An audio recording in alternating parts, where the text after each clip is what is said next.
Radio. You're listening to PetLifeRadio.com.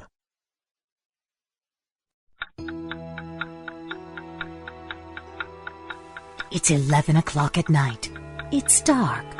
You're sitting in front of the mirror getting ready for bed. There's nobody else in the house. You see something move in the corner of your eye. You glance to your right, but you don't see anything. Another minute goes by, and you think you see movement again. So you slowly turn to your left, but again, the room is empty. You turn back around, and staring you face to face in the mirror is a cat. You jump back because you don't have a cat, and there's no cat in the room. But there he is, staring at you in the mirror. Welcome to Paranormal Pets, where you can always expect the unexpected. Each week we'll discuss all aspects of weird or spiritual animal encounters, ghosts, totems, psychic animals, animal souls, animal angels, and animals in religion, with a little cryptozoology thrown in. Now, step into the supernatural world of pets with your Paranormal Pets ghostly host, Dusty Rainbolt. Welcome to Paranormal Pets on Pet Life Radio, where the unexpected is expected and strange animals are the norm. I'm Dusty Rainbolt, your guide into the unknown. Thanks for entering our realm.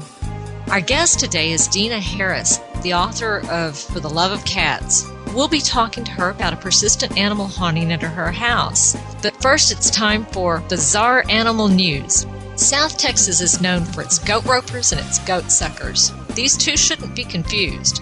A goat roper is a cowboy wannabe, and a goat sucker is chupacabra. I grew up in South Texas and had a lot of good friends who were goat ropers, but I never met a goat sucker. Recently, DeWitt County Deputy Corporal Brandon Riedel, who was training a new deputy, caught one. Not captured in the physical take possession and check DNA sense, but in the dash cam sense. According to news sources, on August 8, 2008, Riedel and his partner, Ellie Carter, were checking fence lines on a dirt road about 6:30 in the evening. Riedel saw the creature and had the presence of mind to turn on his video camera. The camera stayed on the creature for approximately a minute, so Riedel was able to get a good look at it. The coyote-sized animal was hairless, had big teeth, big head, short front legs, and a jacked-up rear end. It also had a long, wide, uncoyote-like snout. Riedel said he'd never seen anything like it. He suspects the animal is the famed goat sucker himself, El Chupacabra.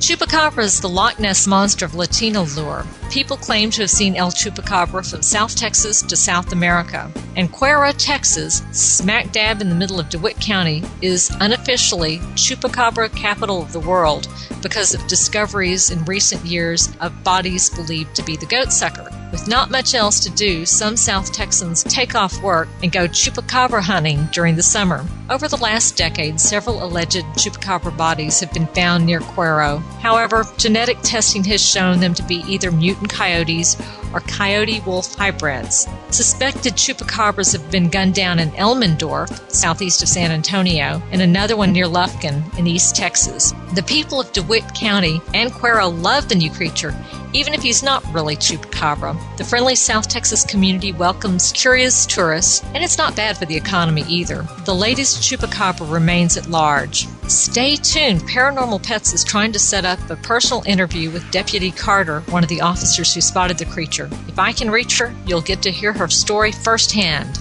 In other news, far from South Texas to the grassy narrows of Ontario, news reports on August 1st described a sighting of another legendary creature. This time it's Sasquatch. News sources report while on a trip to pick blueberries, Helen Papase and her mother were driving when they spotted something Helen described as tall and lanky, and it was walking our way. Apparently Bigfoot was just stretching his legs. I know it wasn't an animal, she said, because it was walking upright. It was human-like, the way we walk. Discretion being the better part of valor, Helen and her mom left, only to be dragged back to the location by curious family members. They found a single six-toed footprint near Beaver Pond. Does that mean that Bigfoot is a six-toed amputee? I don't know. Helen's brother, Randy Frobisher, took pictures and made a plaster cast of the print. They're about 15 inches long, he said, six-toed, and a big footprint.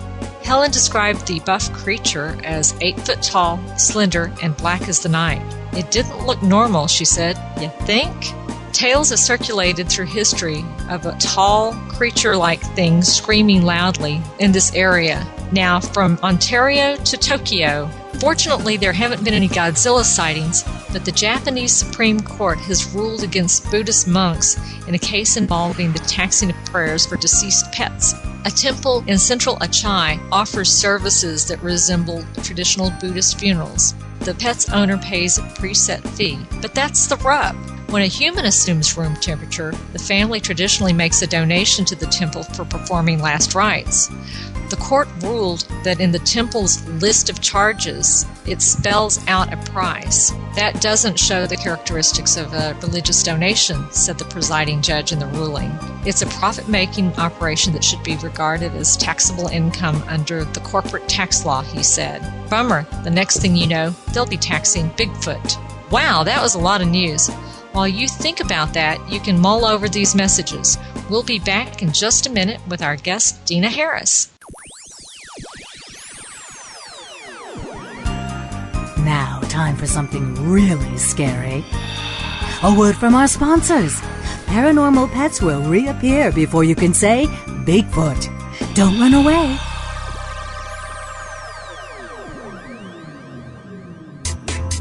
Pick up something unique at A Bone to Pick Dog Boutique. A Bone to Pick has cool hip fashions for big and small dogs that will have their tails wagging in style. Cat products too. abone-to-pick.com. Check out our eco-friendly pet products and gifts for humans too. abone-to-pick.com. Get your pet's mouth watering monthly with our Gourmet Treat of the Month Club and join A Bone to Pick's free birthday club for your puppy. abone-to-pick.com. Pick up something special for your best friend at A Bone to Pick. abone-to-pick.com. Get 10% off with coupon code PETLIFE. Hey, all you dog stylists. Are you on the cutting edge of canine design and shaggy chic? Groomer Has It on Animal Planet is now casting for Season 2. Groomer Has It is looking for competitive dog stylists with amazing personalities to compete to become Animal Planet's top groomer. $50,000 grand prize for the winner, plus weekly compensation for all contestants during filming. If you have what it takes to be the top groomer, then audition for Groomer Has It today. For more information, contact Catherine at 310-727-3337, extension 71272, or email groomerhasit@gmail.com. There's nothing like a shaggy dog, baby. They're shagadelic. And this is the place to find out how to have harmony in the household with your pets. Oh, yeah. So stop by our pad every week and get switched on, baby. Switched on to the show that's all about attitude. Oh, behave. With your groovy host, pet edutainer Arden Moore. Yeah, baby, yeah. Every week on demand on PetLifeRadio.com.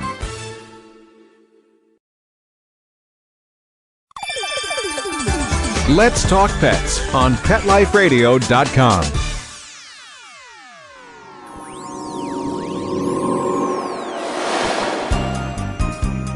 Did you hear that?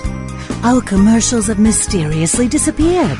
Paranormal Pets is back with our haunted host, our ghost host, Dusty Rainbolt.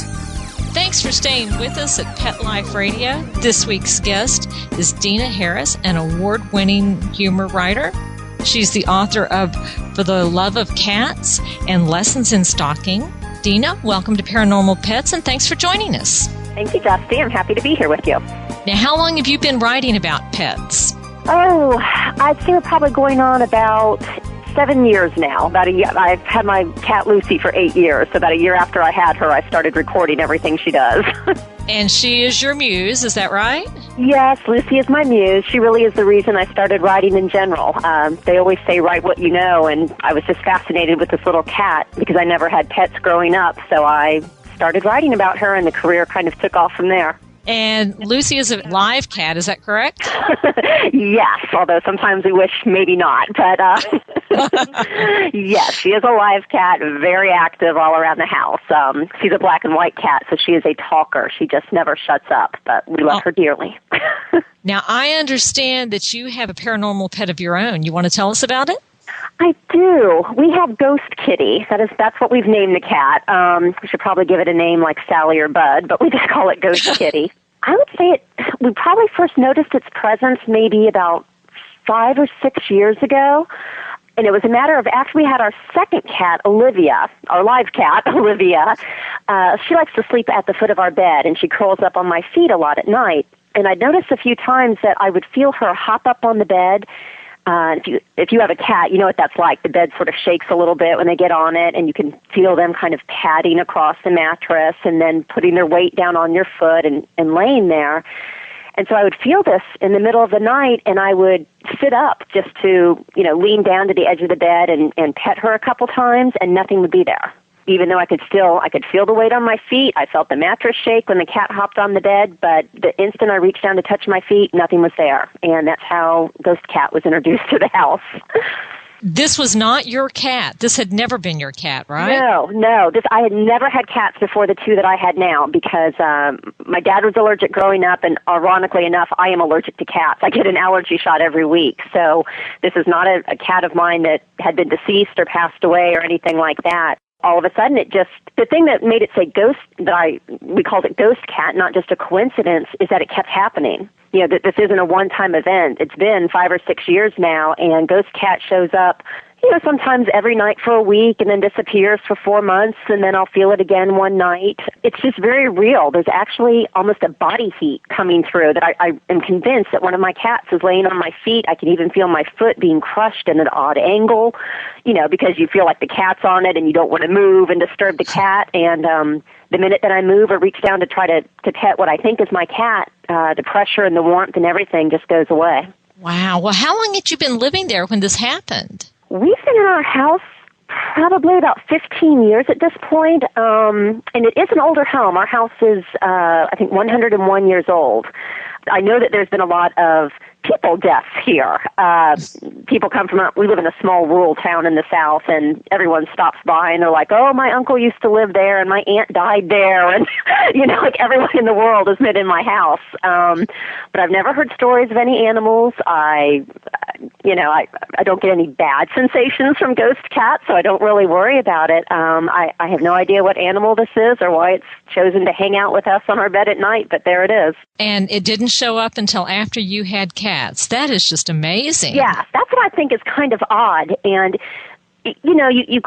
I've read stories and you hear that animals are maybe very sensitive to paranormal people or events or anything like that, but I've never had one reaction from either of my cats to indicate that there's anything odd or off in the house, which could be because they're fat and lazy, but could also just be that they're not sensing anything.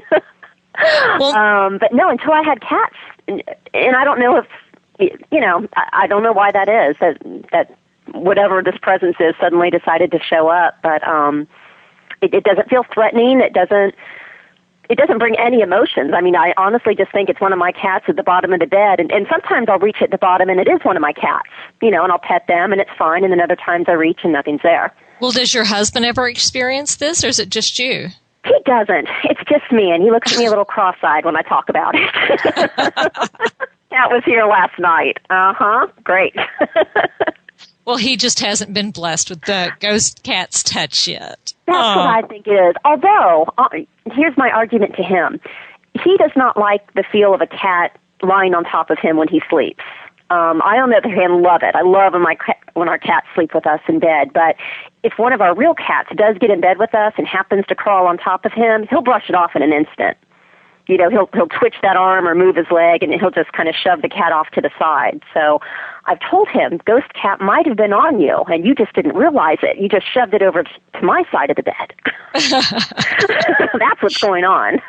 And then, of course, as soon as you touch it, it goes away. So there you are. I've never felt anything. I've never actually experienced any sort of sensation. When I put my hand down there, it just instantaneously, the weight and the heat goes away when I try to figure out what it is. You've never heard anything, no meowing, and the cats don't react. The cats don't react at all.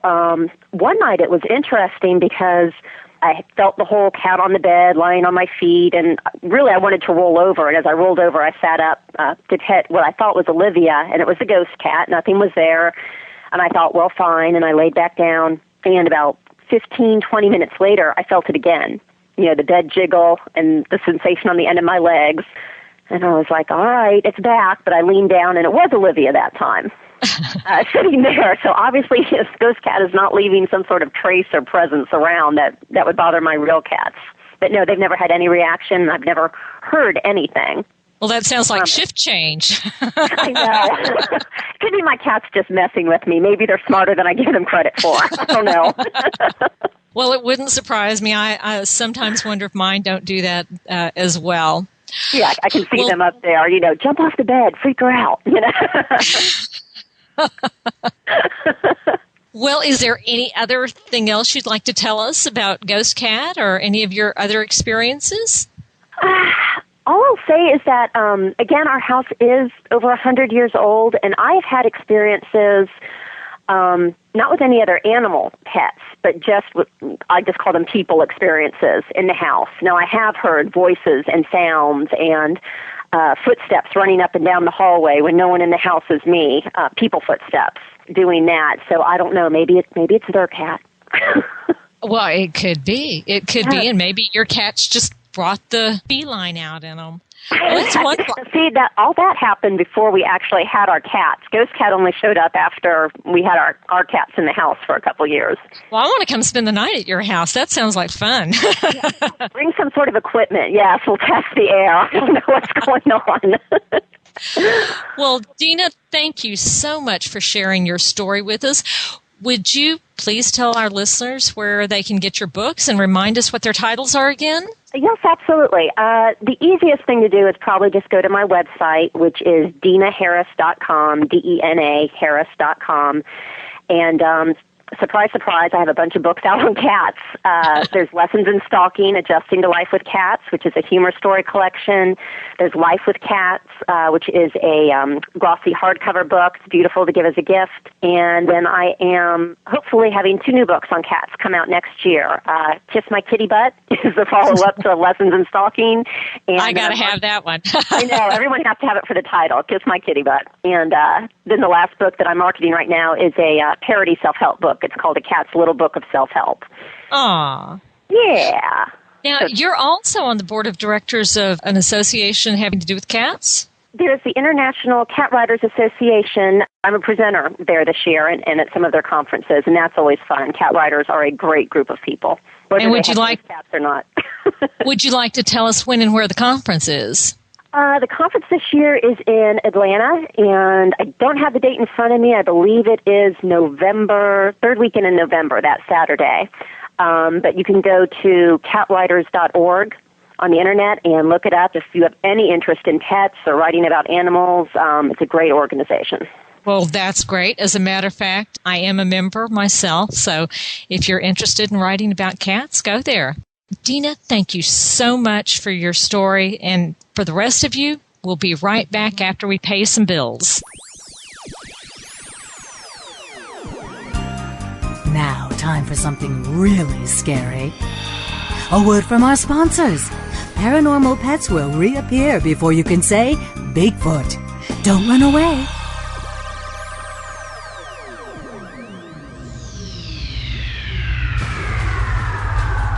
Greetings, human. What planet am I on? Welcome to Pet Planet. Here's a copy of Pet Planet Magazine, Florida's most informative and fun pet resource magazine. It features heartwarming stories and informative articles from local and national pet experts. Excellent. Pet Planet Magazine offers Operation Planet Rescue, helping rescued pets find new homes. And it's available at 500 locations in South and Central Florida and 24/7 on the internet at petplanetmagazine.com. If you're out and about with your pet, you may be featured in paparazzi, candid pictures of you and your pet. For up-to-date pet-friendly events, activities, and pet-related services and products, Pet Planet Magazine is your final destination. I shall take this magazine home with me. Back to your home planet? No, to my condo in Boca. Pet Planet Magazine. Check them out at www.petplanetmagazine.com or 352-394-8578. It's out of this world. Want to know what cats like to eat for breakfast? Mice Krispies, of course. Learn everything there is to know about cats on Catitude with your host, Tom Tom Doc. Each week, we'll spotlight a cool cat breed, give up-to-date advice on cat health, and check out spiffy new cat products. So curl up on the couch every week for a perfectly enjoyable time on Catitude, every week on demand, only on PetLifeRadio.com.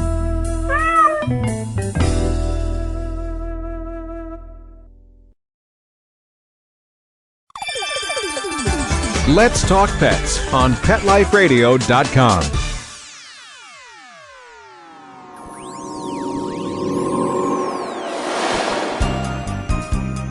Did you hear that?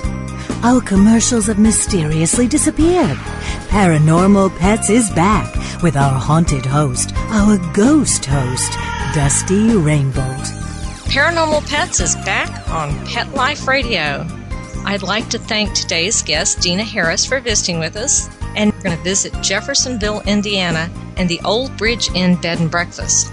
Now, while Jeffersonville, Indiana sounds like it's in the middle of nowhere, it's really just a few minutes outside the city limits of Louisville, Kentucky. For those of you who are geographically challenged like me, that's right across the Ohio River. Listed in the National Register, the Old Bridge Inn is a neoclassical home built in 1836. It's named for the old Big Four Railroad bridge that spans the Ohio River and is known locally as the bridge that goes nowhere. Gee, where have we heard that before? By the way, the bridge can be seen from the inn. It's the oldest building hosting a bed and breakfast in the region, and it's the only bed and breakfast in Jeffersonville that's truly a historic building. It hasn't been altered by additions since 1898, and it's never been gutted. But don't worry, you're not going to be stepping into the Stone Age. Every room has cable and Wi-Fi. What else does it have?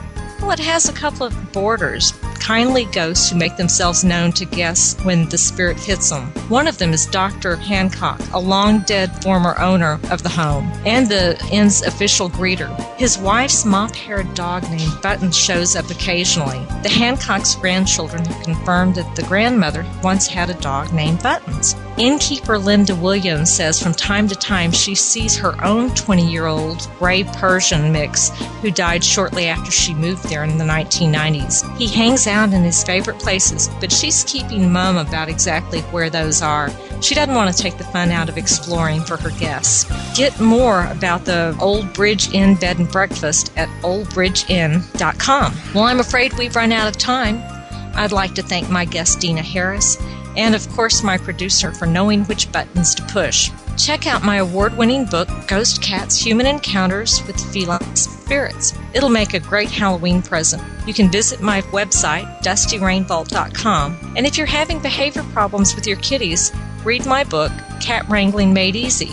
You can also read my advice column at stickypaws.com. And finally, if you have a story about a paranormal pet, an animal haunting, a real Bigfoot encounter, or have visited a hotel or public place that's haunted by an animal, you can contact me at dusty@petliferadio.com.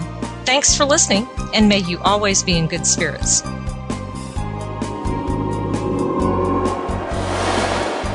Pet Life Radio presents Paranormal Pets, where you can always expect the unexpected.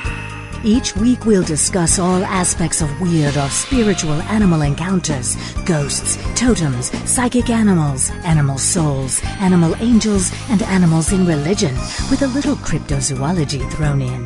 Step into the supernatural world of pets with your Paranormal Pets ghostly host, Dusty Rainbolt, every week on demand, only on PetLifeRadio.com.